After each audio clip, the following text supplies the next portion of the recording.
সবসময় আমি দেশি হিসাবে তরকারি রান্না করে ভালো পাই। সবকিছু আমার ঘরে থাকা উপকরণ দিয়ে বানাই। তো চলো ভিডিওটা শুরু করি। আসসালামু আলাইকুম প্রিয় ভাই বোনেরা, কেমন আছো সবাই? আশা করছি ভালো আছো। আল্লাহর রহমতে আমিও ভালো আছি আলহামদুলিল্লাহ। হেন দেখো আমি লোকাল মুরগি লইছি, মানে দেশি মুরগি লইছি। লইয়া হেরে সুন্দর করে ধুয়ে টুয়ে লইছি। তার জন্য একটা মশলা বানাই লই। তো দেয়া দিলাম রসুন, দেয়া দিলাম আমি আদা কুচি, দেয়া দিলাম পেঁয়াজ, তারপরে দেয়া দিলাম মরিচ, শুকনা মরিচ। তারপরে আমি অল্প গরম মশলা দিলাম, খালে এলাইচি, তারপরে লবঙ্গ, এগুলি পিষে এই যে মশলাটা দিয়ে দিলাম মাংসের মধ্যে। তারপরে আমি ধনিয়া গুঁড়া, জিরা গুঁড়া, তারপরে হলুদ গুঁড়া দিলাম। মশলায় মরিচের গুঁড়া দিতে লাগবে না, যেহেতু মরিচ আমি আস্তটা দিছিলাম পিষে বাইটটা। তারপরে স্বাদ মতো নিমখ দিয়ে, পরিমাণ মতো তেল দিয়ে সুন্দর করে মাখাই লইতেছি। সব কিছু দিয়ে হেরে আমি সুন্দর মতো ভালো মতো মাখাই লইয়াম। আমার সবসময় মানে রেসিপিগুলি একদম ঘরে থাকা উপকরণ দিয়েই বানানি হয়।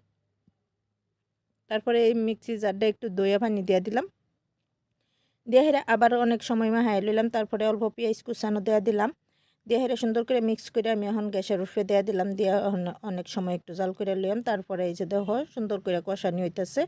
তো একটু পরে পরে আমি লাড়াচাড়া দিছি, যাতে আর হিতল দিয়া না লাগে তলে দা। তো এমনিও তলে দেওয়া লাগবো না, যেহেতু হাঁড়িটা আমার মোটা।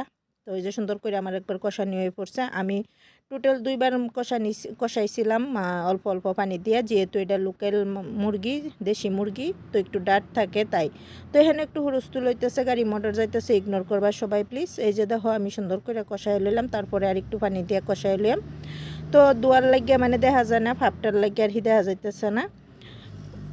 তো এই যে সুন্দর করে আমি একটু লাড়াচাড়া করে হেরে সুন্দর করে একটু পানি দিয়ে দিলাম। এখন আর একটু সময় কষাই লইলাম, যেহেতু এটা দেশি মুরগি, সবাই যেন একটু এটা শক্ত থাকে। তো আমি সুন্দর করে একটু কষাই লইলাম।